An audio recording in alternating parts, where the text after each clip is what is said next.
नमस्कार दोस्तों, आप सब लोगों को 15 अगस्त के ऊपर एक सुंदर गीत सुनाने जा रही हूँ कि क्या तिरंगा क्या निशान है। और जो है सुनिए, पूरा फुल आवाज करके सुनिए, जो है तभी समझ में आएगा। और लाइक करिए, कमेंट करिए, सब्सक्राइब करिए। जो नए लोग हैं वो भी भैया सब्सक्राइब करें।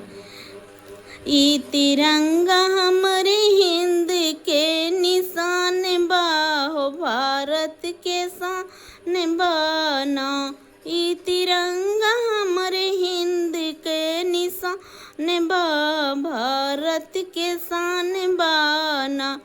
ई तिरंगा हमरे हिंद के निशान बा, भारत के शान बाना। निशान बा हो ना, निशान बाना, निशान बाना हो, निशान बाने हो। ई तिरंगा हमरे हिंद के निशान बा, भारत के शान बाना। ई तिरंगा हमरे हिंद के निशान बा हो, भारत के शान बाना।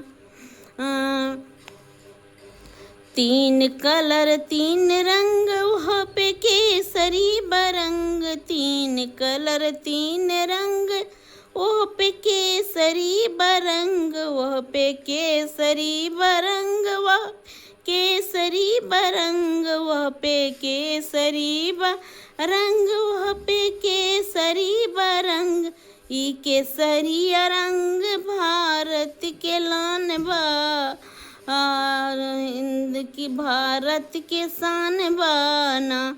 ई केसरी रंग भारत के लान बा, भारत के शान बाना। ई तिरंगा हमरे हिंद के निशान बा, भारत के शान बाना। ई तिरंगा हमरे हिंद के निशान बा, भारत के शान बाना।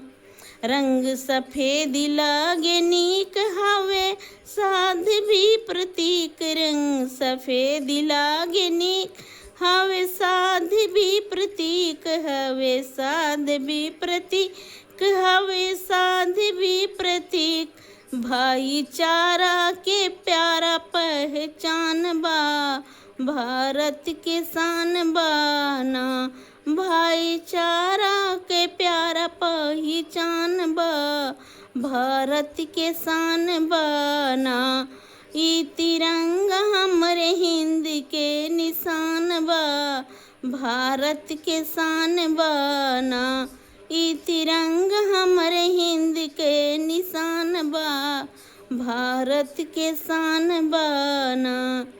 चक्र बीच में अनोखा बने 24 रेखा, चक्र बीच में अनोखा बने 24 रेखा, बने 24 रेखा, बने 24 रेखा, बने 24 रेखा, बने 24 रेखा। 24 घंटा लगे बढ़े के पलान बा, भारत के शान बाना। 24 घंटा लगे बढ़े के पलान बा, भारत के शान बाना। ई तिरंगा हमरे हिंद के निशान बा, भारत के शान बाना। ई तिरंगा हमरे हिंद के निशान बा, भारत के शान बाना। रंग हरा का पहचान, हरा भरा हिंदुस्तान, रंग हरा का पहचान, हरा भरा हिंदुस्तान, हरा भरा हिंदुस्तान, हरा भरा हिंदुस्तान, हरा भरा हिंदुस्तान, हरा भरा हिंदुस्तान। जहाँ गेंदा गुलाब के बागवान बा, भारत के शान बाना। जहाँ गेंदा गुलाब के बागवान बा, भारत के शान बाना। ई तिरंगा हमरे हिंद के निशान बा, भारत के शान बाना, ई तिरंगा हमरे हिंद के निशान बा।